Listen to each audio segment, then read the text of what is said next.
நம்மளோட இ-காமர்ஸ் சீரீஸில் இது 6th எபிசோட்.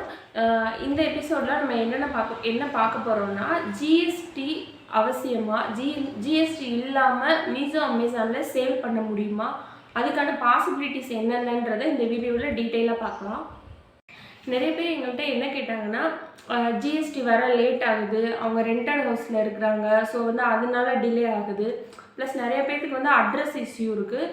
ஸோ அவங்களால ஜிஎஸ்டி உடனே எடுக்க முடியல. இப்போ சேல் பண்ணணுன்னா எந்த மாதிரியெல்லாம் பண்ணலான்னு கேட்குறாங்க. அதுக்கான வீடியோ தான் இது. என்னென்ன பாசிபிலிட்டிஸ் இருக்குது ஜிஎஸ்டி இல்லாமல் பண்ணுறதுக்குங்கிறத டீட்டெயிலாக இந்த வீடியோவில் பார்க்கலாம். ஃபஸ்ட்டு அமேசான் பற்றி பார்த்துடலாம். அமேசானில் எப்படி ஜிஎஸ்டி இல்லாமல் சேல் பண்ணலான்னு. இப்போ நீங்கள் அமேசான் எடுத்துக்கிட்டோம்னா, அமேசானில் சில பொருட்கள் ஜிஎஸ்டி இல்லாமல் நம்ம சேல் பண்ணுற மாதிரி இருக்கும்.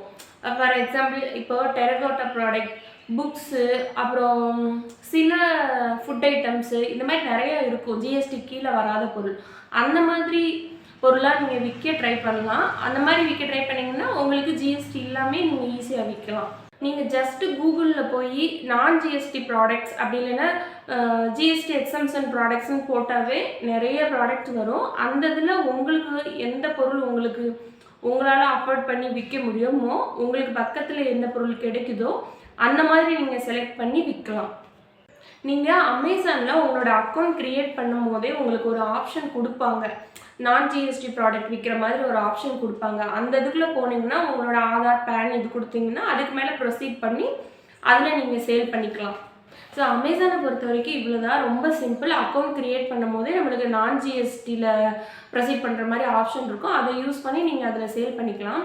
இதில் என்ன ஒரு இது அமேசான் பொறுத்த வரைக்கும்னா, நம்ம நான் ஜிஎஸ்டி ப்ராடக்ட்ஸ் ரொம்ப கம்மியான ஆப்ஷன் தான் நமக்கு இருக்கும். ஸோ அதை மட்டும் சேல் பண்ணும்போது நம்மளால் சேலை பெருசாக எக்ஸ்பேண்ட் பண்ண முடியாது, பெரிய லெவலில் அச்சீவ் பண்ண முடியாது சேல்ஸை. ஸோ அது ஒரு ப்ராப்ளம் இந்த இதில். ஸோ ஜிஎஸ்டியோடு நீங்கள் விற்கிறதுக்கு தான் ட்ரை பண்ணணும். மீஷோவை பொறுத்தவரையும் நமக்கு ஜிஎஸ்டி இல்லாமல் என்ரோல்மெண்ட் ஐடியை மட்டுமே வச்சு நம்ம சேல் ஸ்டார்ட் பண்ணலாம். அவங்க அக்கௌண்ட் க்ரியேட் பண்ணும் போதே நமக்கு மீஷோவில் ஒரு ஆப்ஷன் கொடுப்பாங்க, வித்தவுட் ஜிஎஸ்டி நம்ம எப்படி சேல் பண்ணுறதுன்னு. இப்போ அந்த ஆப்ஷனுக்குள்ளே போனோம்னா ஜிஎஸ்டி போர்ட்டல் தான் போகும். அதுக்குள்ளே பேன் அண்ட் ஆதார் கொடுத்தோம்னா என்ரோல்மெண்ட் ஐடி க்ரியேட் ஆகிரும். இந்த என்ரோல்மெண்ட் ஐடி மட்டுமே வச்சு நம்ம வித்தவுட் ஜிஎஸ்டி எல்லா பொருளுமே நம்ம சேல் பண்ண ஸ்டார்ட் பண்ணிடலாம். பட் இதில் என்ன ட்விஸ்ட்டுனா, இது எல்லாமே நீங்கள் தமிழ்நாட்டுக்குள்ளே மட்டும்தான் விற்க முடியும். இந்த என்ரோல்மெண்ட் ஐடி நீங்கள் தமிழ்நாட்டில் க்ரியேட் பண்ணுறீங்கன்னா சேல்ஸ் ஒன்லி உங்களுக்கு தமிழ்நாட்டுக்குள்ளேருந்து மட்டும்தான் ஆர்டர்ஸ் வரும். அதர் ஸ்டேட்ஸ்லேருந்து உங்களுக்கு ஆர்டர்ஸ் வராது.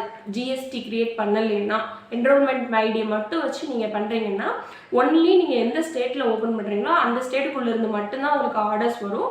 ஸோ நீங்கள் ஆர்டர்ஸை பெருசாக எக்ஸ்பெக்ட் பண்ண முடியாது. ஃபார் எக்ஸாம்பிள், இப்போ எனக்கே வச்சுக்கிட்டிங்கன்னா, நான் இப்போ சேல் பண்ணிகிட்ருக்கேன்னா 100 ஆர்டர் வருதுன்னா 10 மட்டும்தான் தமிழ்நாட்டுக்குள்ளேருந்து வரும். மற்ற 90 ஆர்டர்ஸ் அதர் ஸ்டேட்ஸ்லேருந்து தான் வரும். ஸோ ஒன்லி 10% மட்டும்தான் அந்த ஸ்டேட்லேருந்து வரும். ஸோ உங்களால் பெருசாக சேல்ஸை இன்க்ரீஸ் பண்ண முடியாது. ஸோ ஜிஎஸ்டி இருந்தால் மட்டும்தான் ஆல் ஓவர் இந்தியா நம்மளால் சேல் பண்ண முடியும். ஸோ முடிஞ்ச அளவு நீங்கள் ஜிஎஸ்டி வச்சே சேல் பண்ணுறதுக்கு ட்ரை பண்ணுங்கள். ஒன்றுமே முடியலை, தமிழ்நாட்டுக்குள்ளே மட்டும் சேல்ஸ் வந்தால் மட்டும் போதும் அப்படின்னா நீங்கள் ஜஸ்ட்டு அக்கௌண்ட் க்ரியேட் பண்ணி ஒரு ஆடிட்டரை கன்சல்ட் பண்ணி ஒரு அக்கௌண்ட் க்ரியேட் பண்ணிட்டாங்கன்னா போதும். ஜஸ்ட்டு ஜிஎஸ்டி இல்லாமல் நீங்கள் தமிழ்நாட்டுக்குள்ளே மட்டும் சேல் பண்ணிக்கலாம். அதுக்கு மேலே உங்களுக்கு ஆப்ஷன்ஸ் இருந்துச்சுன்னா ஜிஎஸ்டி எடுக்கிற மாதிரி கண்டிப்பாக ஜிஎஸ்டியோடையே விற்கிறதுக்கு ட்ரை பண்ணுங்கள். அதுதான் பெஸ்ட்டு இ-காமர்ஸ் பொறுத்தவரையும்.